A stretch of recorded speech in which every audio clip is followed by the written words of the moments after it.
बिस्मिल्लाहिर्रहमानिर्रहीम। मैं मोहम्मद सलमान, आप देख रहे हैं मेरा चैनल मास्टर कोचिंग सेंटर। आज की जो क्लास है वो फर्स्ट ईयर क्लास की है, फर्स्ट ईयर की मैथमेटिक्स की चैप्टर नंबर 4 जो कंटिन्यू चल रहा था। चैप्टर 4 की एक्सरसाइज 4.1 मैंने कराई थी। अब जो एक्सरसाइज है वो है 4.2। तो आज उसको एक्सरसाइज को पूरा कवर करेंगे। तो बढ़ते हैं अपने एक्सरसाइज के ऊपर और थोड़ा सा एक्सरसाइज का इंट्रोडक्शन ले लेते हैं कि क्या है इस एक्सरसाइज में। इस पूरी एक्सरसाइज में जो हम टॉपिक पढ़ेंगे वो अर्थमेटिक प्रोग्रेशन पढ़ेंगे। एपी का मतलब होता है अर्थमेटिक प्रोग्रेशन।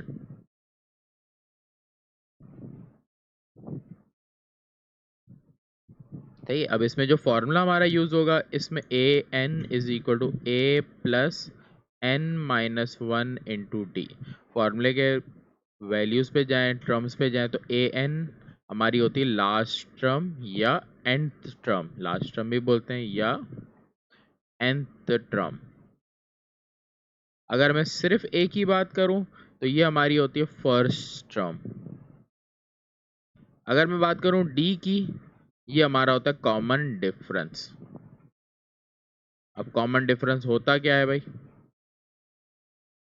तो कॉमन डिफरेंस होता है अगर मैं T2 में से T1 को माइनस कर दूं, या कोई भी दो टर्म को, जैसे अगर मैं तीसरी टर्म से माइनस करूं तो तीसरी को दूसरी से, इसी तरह अगर मैं चाहूं तो चौथी टर्म से पांचवी को भी माइनस कर सकता हूं। तो ये हमारे पास कॉमन डिफरेंस का फॉर्मूला बनता है। फिर आगे बढ़ते हैं। अगर मैं आ जाऊं n, n हमारे पास क्या होगी? Number of value. सही है, तो ये हमारे पास क्या है? कुछ इसमें टर्म्स हैं जो यूज होती हैं। अब आगे जो तब तक सवाल सॉल्व नहीं करोगे इसके बारे में क्लियर नहीं होगा। क्वेश्चन नंबर 1 पे आते हैं। क्वेश्चन नंबर 1, सवाल में देखो वैल्यू दी है 159 और सवाल में हो रहा है फाइंड द इंडिकेटेड टर्म, के जो इंडिकेट कर रहा है टर्म वो मालूम करनी है। इंडिकेट कर रहा है 812। तो देखो सवाल में दिया 159 और ये कहाँ तक जा रहा है? 12 तक जा रहा है। सही है, तो ये आ जाएगा। फर्स्ट टर्म हमारी क्या होती है भाई? ए से लिखी जाती है। तो यहाँ पहली टर्म आपको नजर आ रही है क्या? 1। तो पहली टर्म मैंने 1 लिख दी। सही है। अगर मैं देखूं नंबर ऑफ टर्म की बारी, तो नंबर ऑफ टर्म आपको बोल रहा है 12वीं टर्म निकालनी है, इस वजह से n की जगह आप लिख दोगे 12। कॉमन डिफरेंस की बात करूं तो कॉमन डिफरेंस आपको निकालने को बोला है, तो कॉमन डिफरेंस निकलता है दो टर्म को माइनस करके। तो ये हमारी पहली टर्म कहलाएगी, ये हमारी दूसरी टर्म कहलाएगी। तो अगर दूसरी टर्म की बात करूं तो 5 है, पहली टर्म 1 है, इन दोनों को माइनस करूं तो कॉमन डिफरेंस क्या आ गया मेरा? 4। हमें A12 निकालनी है, फाइंड करनी है। तो यहाँ लिखा है A12 क्वेश्चन मार्क। उसके बाद फॉर्मूला लिखेंगे। फॉर्मूला है AN is equal to A plus N minus 1 into D, आपका फॉर्मूला है। फॉर्मूले में आपने वैल्यू पुट करनी है। यहाँ लिखा मैंने AN, थोड़ा ऊपर कर देता हूँ मैं। अब AN is equal to A की वैल्यू 1, N की वैल्यू 12 माइनस 1, D की वैल्यू 4। तो 1 12 माइनस 1 11 मल्टीप्लाई बाय 4, 11 4 द 44, 44 प्लस 1 45। तो ये हमारा कहलाएगा 812। तो जो हमें फाइंड करना था 812 वो हमारा आ गया 45। ये हमारा आंसर है। सही। तो शुरू के सवाल तो बहुत इजी हैं, ये बेसिक हैं, इनको करना ज़रूरी है। अगर आप इनको अच्छे से नहीं समझोगे आगे के क्वेश्चंस में आपको प्रॉब्लम होगी। तो ये पहला पार्ट था हमारा, हो गया। अब सेकंड पार्ट पे आते हैं।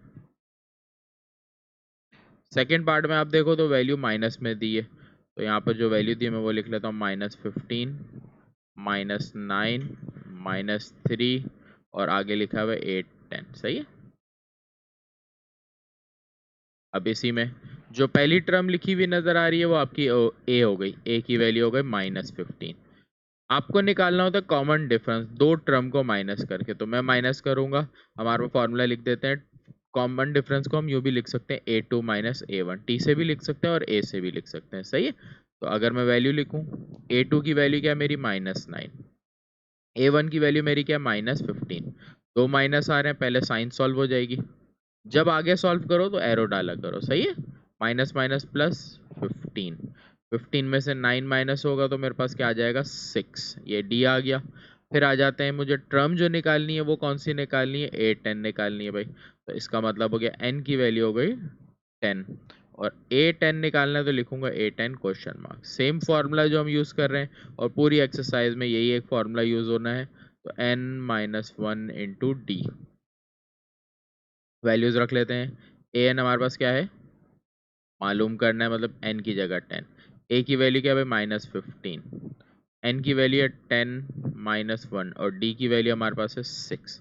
ब्रैकेट सॉल्व करेंगे पहले तो, 10 में से 1 गया आएगा 9, फिर मल्टीप्लाई बाय 6। ब्रैकेट का मतलब होता है मल्टीप्लाई, इसलिए मैंने ब्रैकेट की जगह मल्टीप्लाई यूज़ किया। फिर 9 6 54 होता है। 54 में से आप 15 माइनस कर दोगे तो 54 में से 15 माइनस करके आंसर आएगा 39। A10 आपकी क्या आ गई, 39। ये आपका आंसर आ गया। सही है, सवाल बिल्कुल मुख्तसर है, शॉर्ट सवाल है। आगे सवाल पे आते हैं जो अगला क्वेश्चन दिया हुआ है। अगला क्वेश्चन देखो तो 2 6 10 14 दिया हुआ है। पार्ट नंबर 3 में आपको दिया हुआ है 2 6 10 14 और ये कहाँ तक जा रहे हैं, A7 तक। इसका मतलब इस सवाल में जो पहली टर्म है वो मेरी 2 है, कॉमन डिफरेंस होता है A2 माइनस A1। ये मेरी कहलाएगी A2, ये मेरी कहलाएगी A1। तो मैं करूँगा 6 माइनस 2, अगर कॉमन डिफरेंस ले लेता हूँ तो ये आ गया 4। हमें जो टर्म निकालनी है वो 7 है, इसका मतलब n की वैल्यू 7 और मुझे A7 फाइंड करनी है। सही है, यहाँ पर अब फॉर्मूला लिखते हैं, क्या है भाई, an is equal to a plus n minus 1 into D. Values place कर लेते हैं भाई। an हमारे पास क्या है, A7। a की वैल्यू आपके पास क्या है, 2। n की वैल्यू आपकी क्या है भाई, ये रही 7 माइनस 1। डी की वैल्यू आपकी क्या है भाई, कॉमन डिफरेंस ये रहा 4 फाइंड हो गया था। सॉल्व कर लेते हैं, चाहो तो डायरेक्ट कैलकुलेटर से भी कर सकते हो। 7 माइनस 1 6 मल्टीप्लाई बाय 4, 6 4 ज़ा 24, 24 प्लस 2 26। तो ये मेरे पास आंसर आ गया A7 का। सही है, क्लियर। तो ये हमारा था थर्ड पार्ट। चौथे पार्ट पे आगे आते हैं। चौथे पार्ट में देखो आपको वैल्यू नजर आ रही है -5 4 13। सही है, तो मैं यहाँ पर सॉल्व कर रहा हूँ पार्ट नंबर 4। पार्ट नंबर 4 में वैल्यू दी हुई है भाई -5 4 13 और ये A30 तक जाने को बोल रहा है। इसका मतलब पहली टर्म नज़र आ रही है आपको -5, उसके बाद कॉमन डिफरेंस निकालेंगे 4 माइनस -5, तो ये हो गया 4 प्लस 5 9। उसके बाद आपको जो निकालनी है टर्म वो n इज इक्वल टू 30 हो जाएगी, तो A30 आपने फाइंड करनी है सवाल में। फॉर्मूला सेम है हमारे पास, an is equal to a plus n minus 1 D. Values place कर लेते हैं। n की वैल्यू 30, a की वैल्यू आपके पास क्या है -5 प्लस n माइनस 1, n की वैल्यू 30 -1 और d की वैल्यू आपकी क्या है 9। -5 30 में से 1 गया 29 मल्टीप्लाई बाय 9। पहले आप कैलकुलेटर में मल्टीप्लाई करोगे, 29 को 9 से मल्टीप्लाई करोगे तो 29 मल्टीप्लाई बाय 9। 29 को 9 से मल्टीप्लाई करें 261 आ गया, तो यहाँ लिख दिया 261। प्लस माइनस माइनस होता है, 261 में से आप 5 माइनस कर दोगे, आंसर आएगा 256। ये आपके आंसर आ गए A30। सही है, आगे पार्ट पे बढ़ते हैं, पार्ट नंबर 4 पे। पार्ट नंबर 4 हो गया, पार्ट नंबर 5। सही है, पार्ट नंबर 5 में देखो 23 26 29, तो पहली ए ये होगी, यहाँ पे सॉल्व कर देते हैं भाई। पार्ट नंबर 5, फर्स्ट टर्म ए हमारे पास 23 बन रही थी, डी निकालने के लिए आपके पास आ रहा है 26 माइनस 23। सही है, ये रहा। तो ए 23 हो गया, 26 में से 3 माइनस, 26 में से 23 माइनस किया, डी आ गया 3। जो वैल्यू हमें निकालनी है वो 14 नंबर की, सवाल में बोले n14 निकालना है और A14 हमें फाइंड करनी है। सही, n की वैल्यू 14 और A14 फाइंड करना। सही, फॉर्मूला लिखेंगे an is equal to a plus n minus 1 into D. Values रखेंगे अब।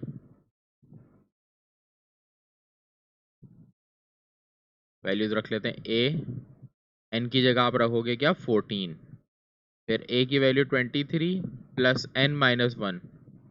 एन की वैल्यू क्या 14 माइनस वन और डी की वैल्यू आपको 3। पहले हम माइनस करेंगे, 14 में से 1 माइनस हो गया 13। 13 को आपने 3 से मल्टीप्लाई करना है, 13 3 ज़ा 39।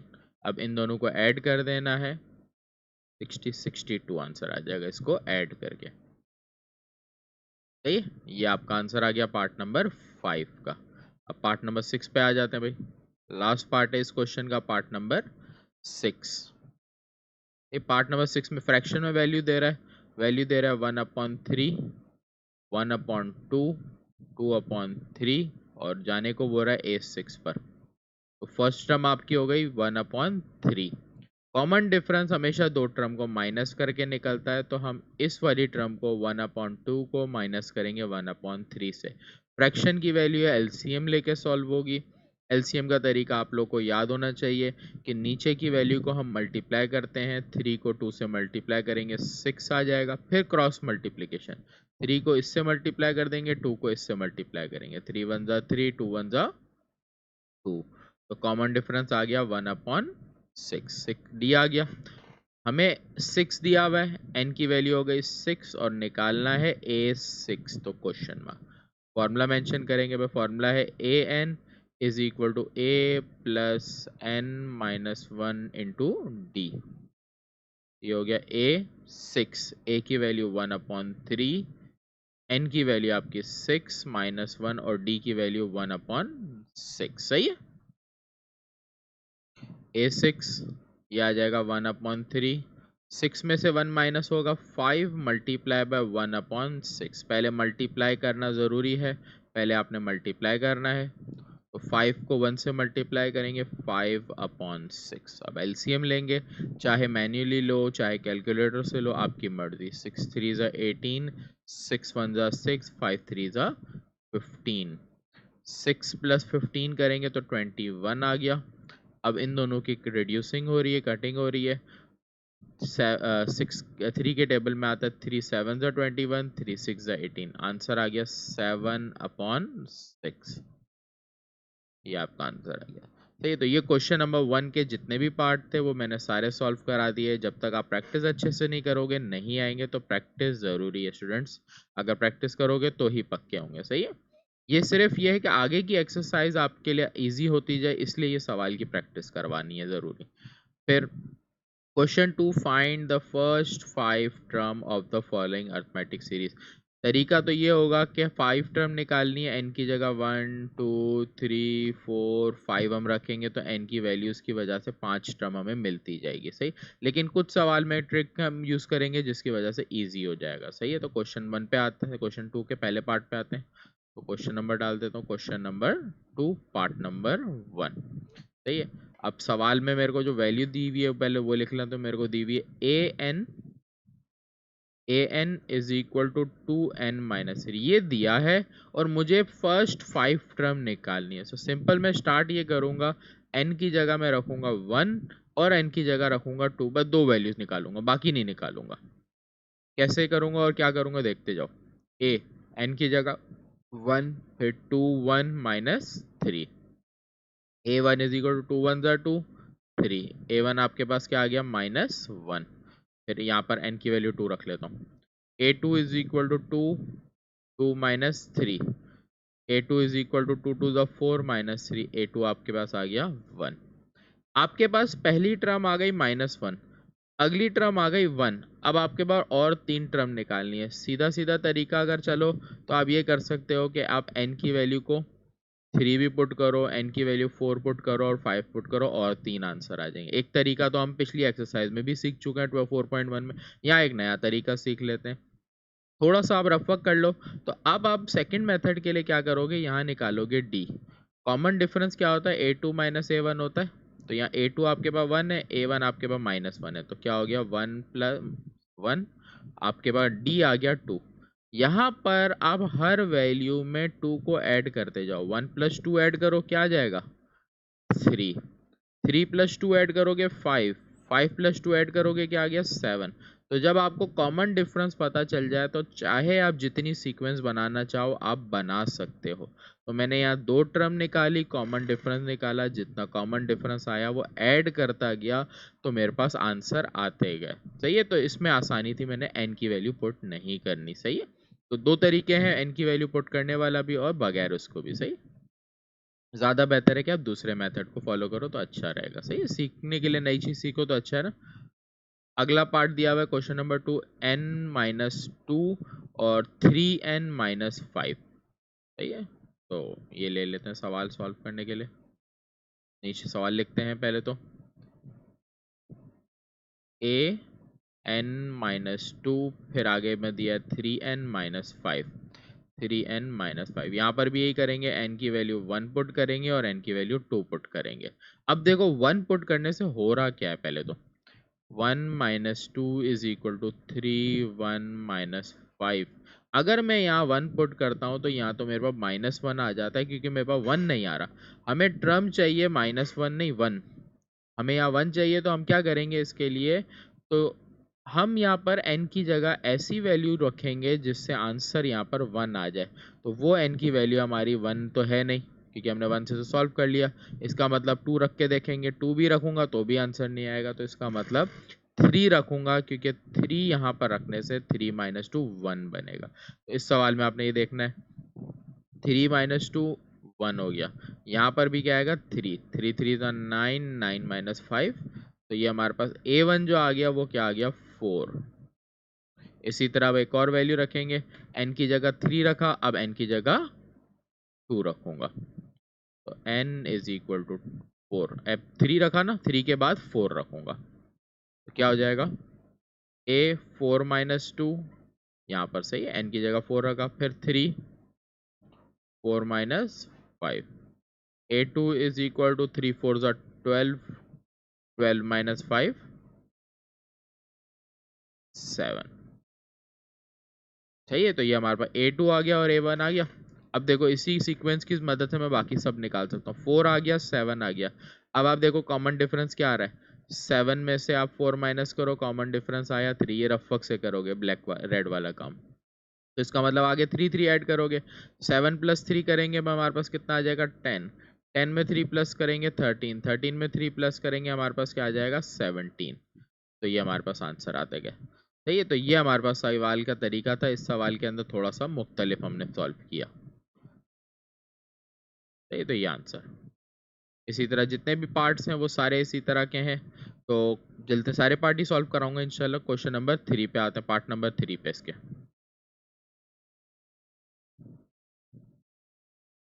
Question number 2 part number 3। Part number 3 का सवाल देखते हैं भाई, ऊपर से क्या दिया हुआ है। आपके पास बुक होनी चाहिए आपके सामने। सही है, पार्ट नंबर 3 में दिया है A N N divided by 2n plus 1। A N N divided by 2n plus 1। यहाँ पर सीधा सीधा n है तो यहाँ पर डायरेक्ट n की वैल्यू मैं रखूंगा 1 से शुरू करूंगा। तो n इज इक्वल टू 1। तो ये हो जाएगा a1 1 2 इंटू 1 प्लस 1। यहाँ पर ऊपर 1 है, 2 1 ज़ा 2 प्लस 1, 2 प्लस 1 3। तो a1 आ गया 3, 1/3। अब n की वैल्यू आप रखोगे 2, n इज इक्वल टू 2।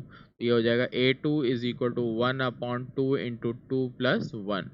2 2 ज़ा 4 हो गया, 4 प्लस 1 क्या आ गया 1/5। a1 आ गया और a2 आ गया। अब बाकी निकालने के लिए पहले मैं कॉमन डिफरेंस निकालता हूँ। कॉमन डिफरेंस के लिए 1/5 में से माइनस करूंगा 1/3। अपॉन में वैल्यू एलसीएम लो या कैलकुलेटर यूज करो। तो 5 3 ज़ा 15, 3 1 ज़ा 3, 5 1 ज़ा 5। ये आंसर आ गया -2/15। डी आ गया। अब हम इसको रख के सॉल्व करेंगे। इस सवाल में फ्रैक्शन में वैल्यू है तो आंसर भी आपके सारे फ्रैक्शन में आएंगे। अब हमारे पास सीधा सीधा करना ये होता है कि जो भी आंसर आता है उसमें ऐड कर देते हैं डी को। तो 1/5 आया, अगर मैं इसमें ऐड करूंगा तो प्लस की साइन, फिर आगे -1/15। तो माइनस प्लस माइनस 1/15। कैलकुलेटर से एलसीएम लोगे डायरेक्ट आएगा, मैन्युअली करेंगे तो 15 को 5 से पहले मल्टीप्लाई करता हूँ 75, 15 1 ज़ा 15, 5 1 ज़ा 5। तो ये आ गया 10/75। रिडक्शन हो रही है इसकी, 5 2 ज़ा 10, 5 1 ज़ा 5 पहले तो, और फिर 2 कैरी गया, 5 5 ज़ा 25। एक साथ नहीं आप काट सकते हो, तो इस तरह आप बारी बारी काटो। पहली वैल्यू 1/3, दूसरी वैल्यू 1/5, तीसरी वैल्यू 2/15। तीसरी उसके बाद वैल्यू निकालने के लिए 2/15 में आप प्लस कर दोगे आप डी की वैल्यू आपके पास क्या आई है 2/15। यहाँ पर मैंने गड़बड़ कर दी, 2/15 थी, वाला के 1/15 लिख दी। तो 5 2 ज़ा यहाँ क्या आएगा 10, 15 में से 10 माइनस होगा तो 5/75, 5 1 ज़ा 5, 5 15 ज़ा 75, तो 1/15 आया यहाँ पर। सही है, फिर यहाँ पर भी सॉल्व करते जाएंगे। अब हमारे पास आंसर आया 1/15, डी की वैल्यू -2/15। अगर नीचे का एलसीएम सेम होता है तो नीचे भी सेम और ऊपर भी सेम, तो ये आ गया -1/15। फिर उसके बाद एक और वैल्यू निकालनी है, तो -1/15 है, और हमारे पास डी की वैल्यू आई है -2/15, तो -2/15, तो माइनस माइनस प्लस हो जाएगा। नीचे का एलसीएम सेम, पहले नीचे सेम और ऊपर सेम लिखते हैं, फिर ये हो जाएगा -3/15। 3 के डे में 15 आता है, 3 1 ज़ा 3, 3 5 ज़ा 15। तो आपके जो आंसर आ गए वो क्या आ गए, पहला आंसर 1/3 आया, दूसरा आंसर 1/5 आया, तीसरा आंसर 1/15 आया, चौथा -1/15 और पांचवा -1/5। सही है, तो ये आपकी सीक्वेंस थी जो 4 5 नंबर थी। तो लिख देता हूँ 1/3, 1/5, 1/15, -1/15, -1/5। सही है, ये वाले पार्ट में थी। आगे पार्ट पे बढ़ते हैं।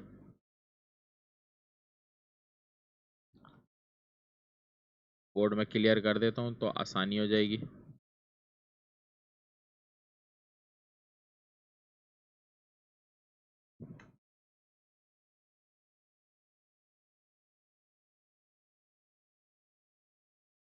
सही, अच्छा आगे बढ़ते हैं क्वेश्चन नंबर पार्ट नंबर 5 पर। पार्ट नंबर 5 देखो थोड़ा सा अलग है पिछले से। an-1 आगे दिया n+2 और कॉमा के बाद a1 की वैल्यू आपको लिख के दे रहा है 2।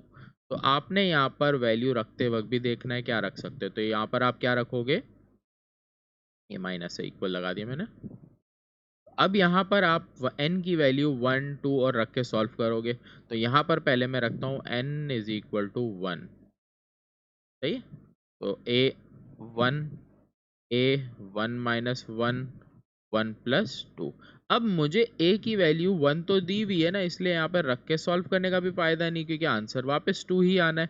इसलिए आपने सवाल में देखना है कि क्या वैल्यू दी है और क्या रखने से शुरू करोगे। इसका मतलब 1 से आपने रखोगे, यही आंसर आ जाएगा जो दिया हुआ है। तो मैं डायरेक्ट 2 से शुरू करता हूँ। इस सवाल में आसानी करके दे दी कि एक चीज़ आपको दी हुई है। तो ये हो गया a2 -1 a1 = 2 + 2 4। अब अगर मैं ऊपर नोट करूं तो मुझे सवाल में a1 की वैल्यू दी हुई थी या फिर a1 आ गया, तो इसका मतलब यहाँ पर रखूंगा a1 की वैल्यू जो दी हुई है 2। तो ये हो गया -2 है, वहां जाके प्लस का 2 हो गया। तो a2 की वैल्यू आपके पास क्या बन गई 6। आपके पास सवाल में पहली टर्म आ गई है, सवाल में दी हुई है 2, दूसरी टर्म आपने निकाल ली 6। इसका मतलब अब आप कॉमन डिफरेंस निकालोगे। कॉमन डिफरेंस आपका आ रहा है 6 - 2 4।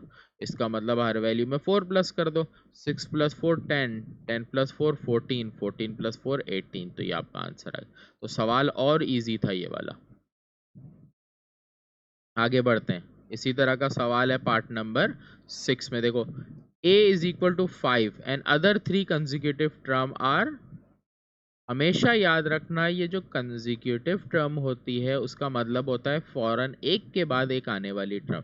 तो जब आपको किसी सवाल में कंसेक्यूटिव टर्म पता हो तो डी निकालने के लिए कोई भी दो वैल्यूज को माइनस करो। कभी भी ऐसा नहीं होता कि डी आप कैसे भी निकालो, कंसेक्यूटिव टर्म से निकालते हो। सही है, तो 26 - 23 आपके पास क्या आ गया, डी की वैल्यू 3 आ गई। पहली वैल्यू सवाल में बताई हुई है 5, इसका मतलब है 5 + 3 8, 8 में 3 प्लस करो तो सीक्वेंस बनती गई 14, 14 + 3 17। ये आपका आंसर है। तो ये वाला सवाल और ज़्यादा इजी हो गया उससे। सही है, तो आज की वीडियो को हम question number 1 and question number 2 तक कंप्लीट करते हैं। इंशाल्लाह नेक्स्ट वीडियो में क्वेश्चन नंबर 3 को कवर करेंगे। सही, तो इंशाल्लाह नेक्स्ट वीडियो में मिलते हैं। अपना ख्याल रखिएगा, चैनल को लाइक और सब्सक्राइब ज़रूर करें।